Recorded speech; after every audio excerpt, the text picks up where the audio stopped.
O futuro é a aurora do passado. Isto é uma frase, um comentário sem fim. O futuro é a aurora do passado, quer dizer, o futuro é que vai dando o sentido de uma coisa que a gente viveu. O próprio passado é o objeto sensato de uma reciclagem. E a gente não sabe qual é a última reciclagem, porque a gente não está cá para ver, não é?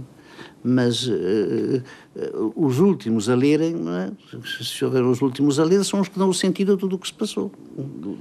Isto, o passado, depois foi esta época, depois aquilo, depois umas às outras, como aos comboios. Não é assim. Não é? O presente recicla sempre tudo quanto está atrás.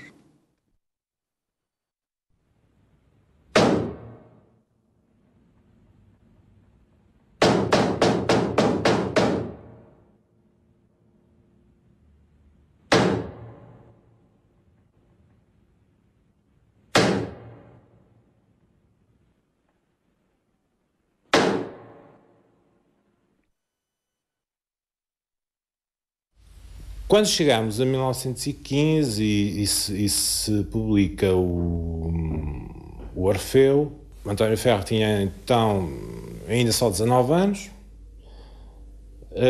mas vê-se envolvido na história do Orfeu. Mário Sá Carneiro tinha assim umas ideias um bocado mirabolantes, e então Mário Sá Carneiro, já sei, o António Ferro, além disso ele era menor, e é assim que ele aparece no número 1 e número 2 do Orfeu como editor responsável. Não produziu absolutamente nada para o Orfeu. Que se saiba, fez uma coisa, angariou assinaturas. A propósito disso, encontrei no espólio de Fernando Pessoa uma nota em que ele diz simplesmente isto. Orfeu Ferro.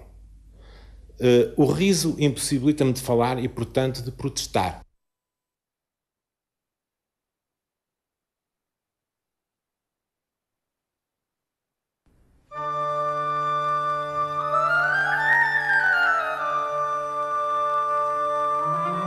António Ferro nasceu em Lisboa, a 17 de agosto de 1895. Conhece Mário de Sá Carneiro no Liceu. Em 1911 assistirá à Exposição Livre.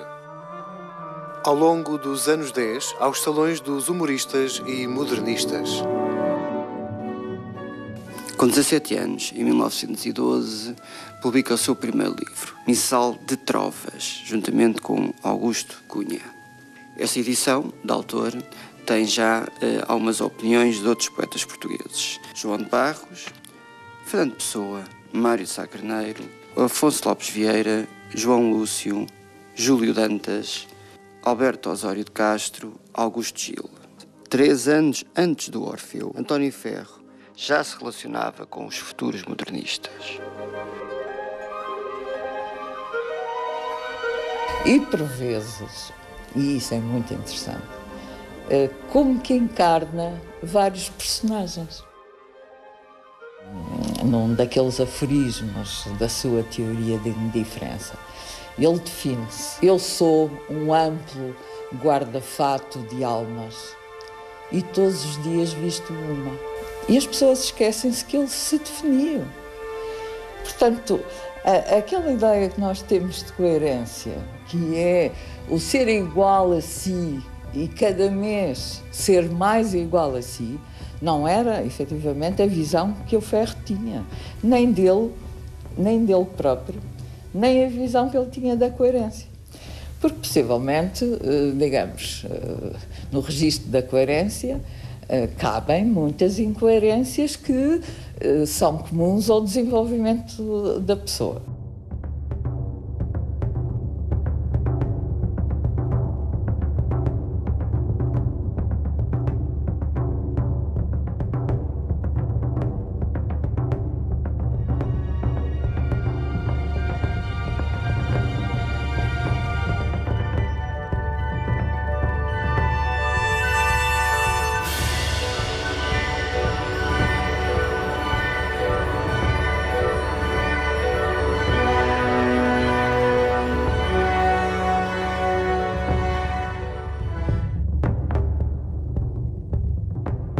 Mário Sá Carneiro suicida-se em 1916.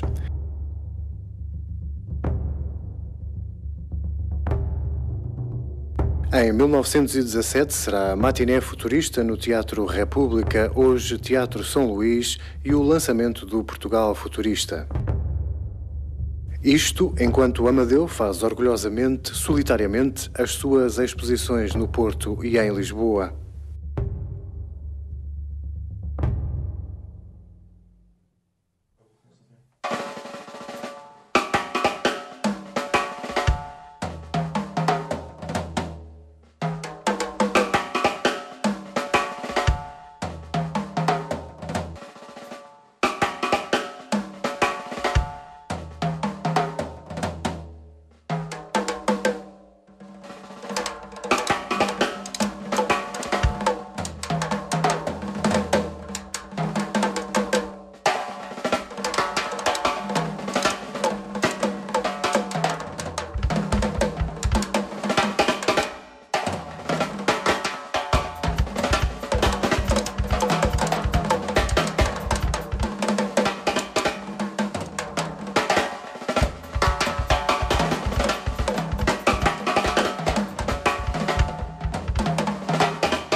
A República não seduz os artistas. Ela é, em termos de sensibilidade estética, oitocentista. Os homens da arte livre, os humoristas, os modernistas, os futuristas, não a entendem. Quase todos eles viverão culturalmente e ideologicamente à margem do novo regime, que não consideram novo. É nesse quadro de sensibilidade moral e ideológica que Ferro faz a sua juventude lisboeta, até que experimenta um forte abalo psicológico, digamos, emocional. Esse abalo tem um nome: Sidónio Pais. Ferro escreverá: foi Sidónio Pais, a figura esbelta de Sidónio, o nosso primeiro republicano sem barrete frígio, que me arrancou a este adormecimento, a esta modorra. Foi então que senti, pela primeira vez, a beleza, o sentido poético da palavra chefe.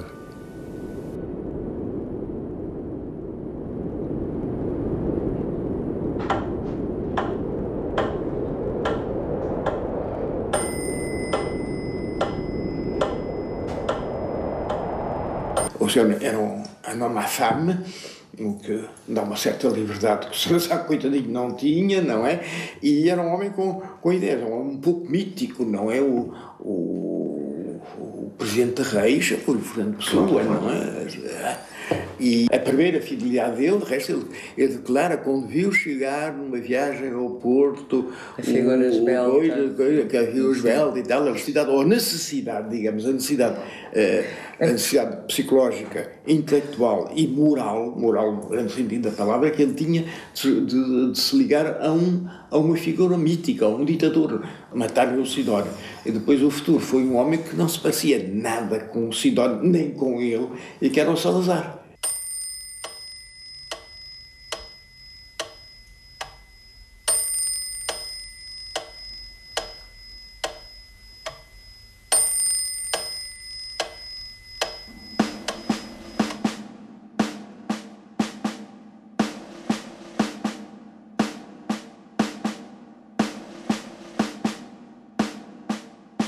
Em 1918, ano da morte de Santa Rita e Amadeu Sousa Cardoso, Ferro parte, oficial miliciano, para Angola. É nomeado ajudante de campo do então governador-geral, Filomeno da Câmara, que exercerá sobre ele mais uma profunda impressão. Filomeno é, para o jovem oficial miliciano, outro republicano português sem barrete frígio. Mediu, então, a distância entre os chamados liberais e os chamados autoritários, entre os apagados e os iluminados. Filomeno foi o seu grande professor de nacionalismo prático, o seu grande mestre de energias, aquele que despertou definitivamente a sua alma passiva, doente, mole, que o obrigou a ser corpo, a ser vida. Há em António Ferro uma característica da sua personalidade que me recorda Ezra Pound. Nos começos dos anos 20, o entusiasmo de Ezra Pound no que tocava a chefes políticos oscilava entre Lenin e Mussolini. Ambos tinham a mesma qualidade que lhes definia um chefe: fazer andar para a frente os povos que chegavam. António Ferro serviu dedicadamente Salazar, porque, desde o assassinato de Sidónio até ao levantamento de Gomes da Costa, só viu o país a definhar. E correndo o mundo, durante esses anos, a entrevistar chefes políticos como Primo de Rivera ou o próprio Mussolini, recordando outros seus encontros com personalidades fortes em outras zonas da vida e do mundo, o Papa Pio XI, Clemenceau, Pétain, ou Jean Cocteau, Ortega, Unamuno, a própria Missanguet.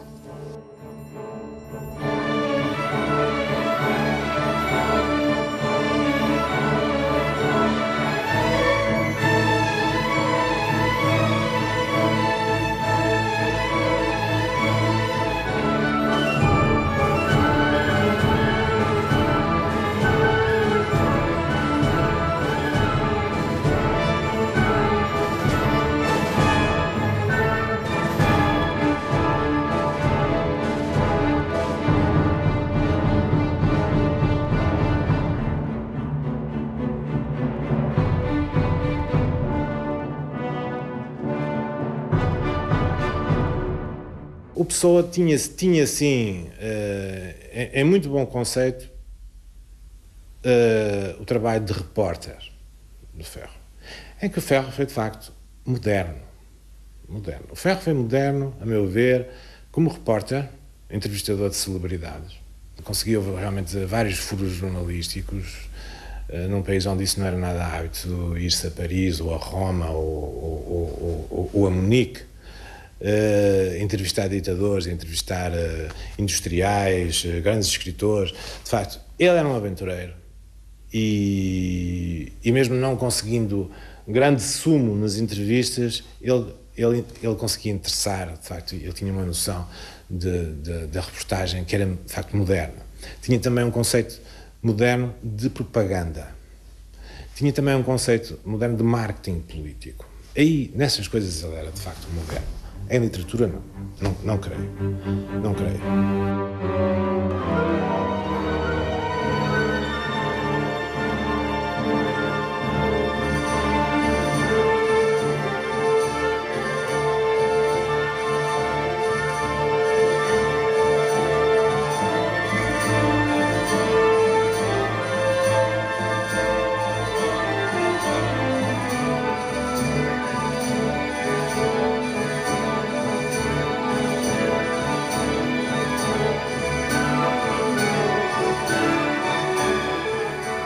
Em 1921 é crítico literário e teatral de um novo jornal diário da tarde, nervoso, moderno, de cara lavada graficamente, o Diário de Lisboa. Já nesse ano dirige a Ilustração Portuguesa e publica uma escandalosa Leviana.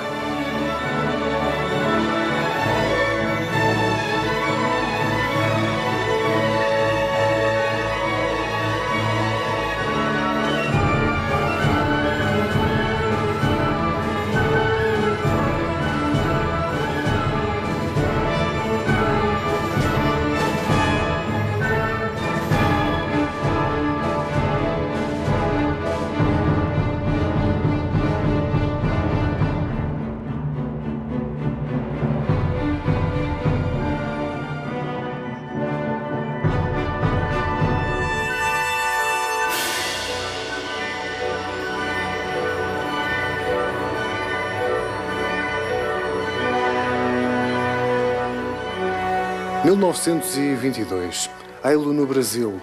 É um Brasil artisticamente escaldante o seu. Ferro, oficializado, evocará mais tarde, numa viagem ao Brasil, aquilo que diz ter sido uma verdadeira época de terror no mundo das ideias feitas.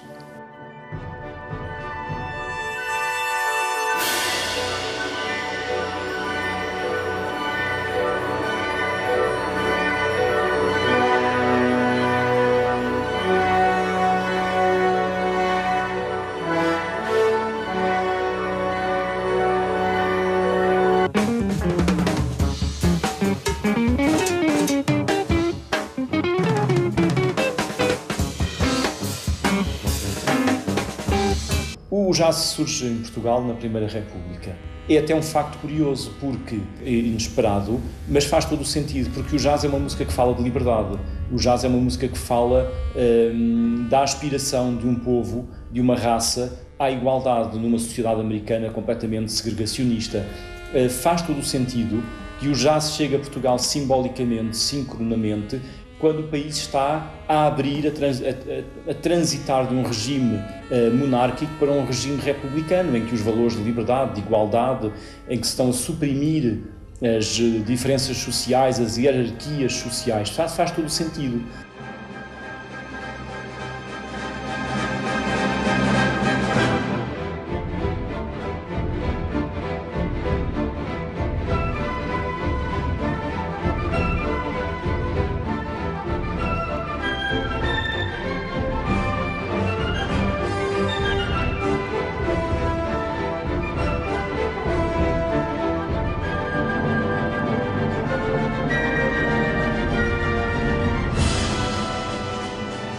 É sabido historicamente que a mudança de regime se faz com a Primeira Guerra Mundial e nós aqui ainda estávamos basicamente no antigo regime. E o jazz vem abanar de alto a baixo essa sociedade e essa mentalidade. Quem é muito importante nesse período e que é visto como um ícone do jazz é a Josephine Baker, que é basicamente a artista que tem dimensão já internacional e que chega a Portugal em várias notícias vindas de Paris, e ela torna-se um ícone do jazz e digamos que um símbolo da modernidade do que é o jazz. Sexy offstage as well as on. The American press would have destroyed her. In Paris, she could be her real self without having to invent a false one.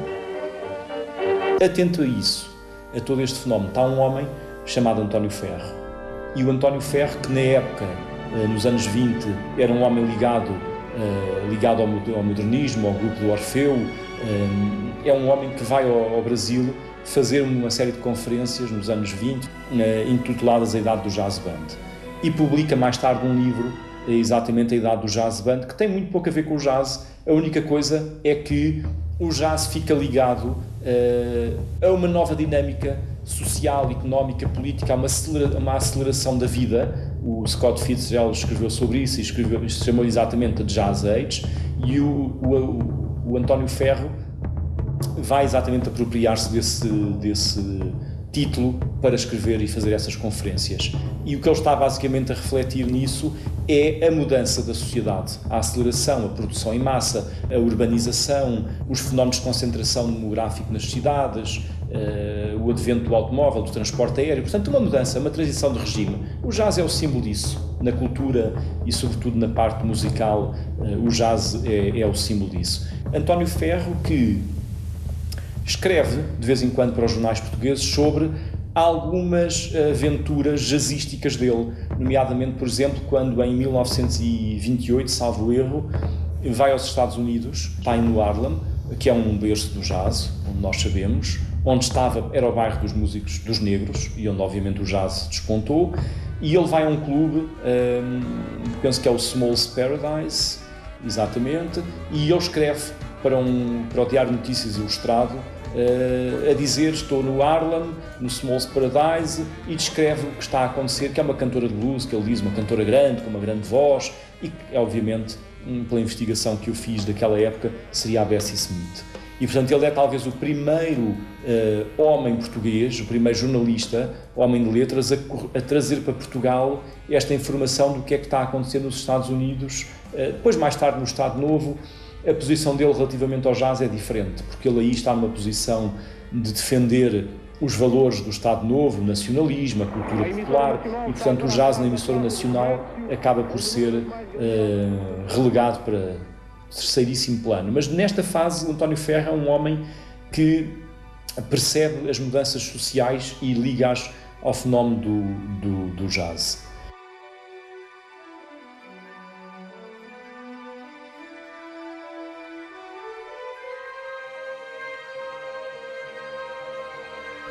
Idade do Jazz Band. Eu vivo na minha época, como vivo na minha pátria, como vivo dentro de mim. A minha época sou eu, somos todos nós. Os minutos da hora, desta hora febril, desta hora dançada, desta hora ballet russe, em que os ponteiros do relógio ora são braços de mulher esguia, ora são pernas de bailarina magra dançando nos algarismos que no mostrador indicam as etapas do tempo, como se dançassem na neve, sobre punhais. Eu não compreendo de modo algum a saudade doentia das outras épocas, a nostalgia das idades mortas, certa ronda de fantasmas, lamurienta e sinistra que anda para aí, foxtrot de esqueletos mutilados. Ter saudades dos séculos que morreram é ter vivido nesses séculos, é não ser de hoje, é ser cadáver e andar a fingir de vivo. Assim como na nossa aldeia é a mais bela de todas, porque é a nossa aldeia, assim a nossa época deverá ser a mais bela de todas, porque é a nossa época. Amemos a nossa hora, tal qual ela foi gerada, com todas as suas monstruosidades, com toda a sua luz e com toda a sua treva. A nossa época não se julga, canta-se.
Aliás, logo em 1922, nós estávamos a falar sobre isso há bocado, ele tem contacto com as exposições internacionais no Rio de Janeiro, com a exposição do Rio de Janeiro.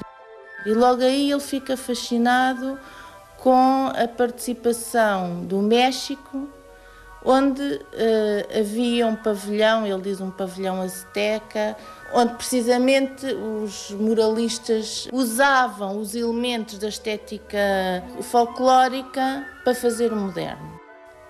Mas depois, mais tarde, em 1929, ele vai à exposição de Barcelona, vê o Pueblo Espanhol, que é uma espécie do que ele depois vai fazer na exposição do mundo português, o recinto das aldeias, não é? Que é uma espécie de uma aldeia em miniatura, com todo o tipo de arquitetura das várias regiões de Espanha. E fica fascinado com aquilo e depois escreve. Nós não fazemos aviões, não temos alta tecnologia, nós temos é que mostrar as nossas indústrias regionais nas exposições internacionais. E aí ele está em perfeita conformidade com o que